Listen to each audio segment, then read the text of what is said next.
Tamil Nadu BJP మాజీ అధ్యక్షుడు Annamalai future ఏంటి? బీజేపీకి రాజీనామా చేయడం ఖాయమేనా? అధిష్టానంతో జరిపిన చర్చల్లో తేలిందేంటి? రాజీనామా చేయడానికే అన్నామలై సిద్ధమయ్యారా? అధిష్టానంలోని పెద్దలు ఏమన్నారు? Let's watch. తమిళనాడు బీజేపీ మాజీ అధ్యక్షుడు అన్నామలై ఇప్పుడు నేషనల్ వైడ్ హాట్ టాపిక్ అయ్యారు. బీజేపీకి ఆయన రాజీనామా చేయబోతున్నారు అనే అంశం సంచలనంగా మారింది.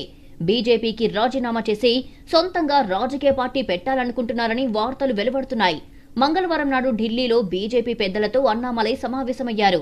బీజేపీ జాతీయ అధ్యక్షుడు నితిన్ నబీన్, కేంద్ర హోంమంత్రి అమిత్ షా, సంస్థాగత వ్యవహారాల కార్యదర్శి బిఎల్ సంతోష్లతో అన్నామలై సమావేశమయ్యారు.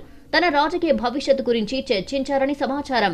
బీజేపీకి రాజీనామా చెయ్యాలనుకుంటున్నానని అధిష్టానం పెద్దల ముందు మనసులో మాట బయటపెట్టారట అన్నామలై.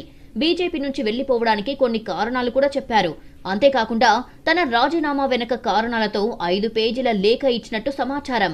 అయితే కొద్ది రోజులు ఓపిక పట్టాలని అధిష్టానం పెద్దలు అన్నామలైని కోరినట్టు తెలుస్తోంది.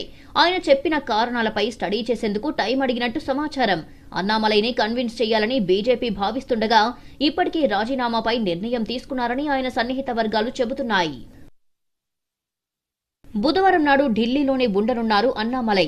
ఇప్పటికైతే ఆయన బీజేపీకి రాజీనామా చెయ్యలేదు.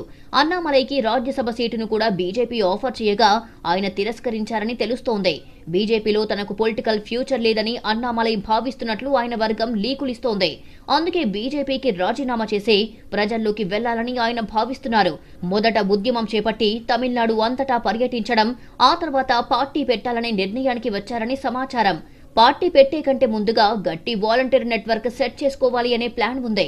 ఇప్పటికే వీద లీడర్స్ పేరుతో ఒక ఎన్జీఓ నడుపుతున్నారు అన్నామలై. అది ఫౌండేషన్ లా పనిచేయవచ్చని అంటున్నారు. అన్నీ కుదిరితే సమీప భవిష్యత్తులో జరిగే ఉప ఎన్నికల్లోనూ అన్నామలై పోటీ చెయ్యాలి అనుకుంటున్నట్టుగా తెలుస్తోంది. జూన్ 3 లేదా 4 తేదీల్లో భవిష్యత్తుపై అన్నామలై ప్రకటన చేసే అవకాశం ఉందని తెలుస్తోంది.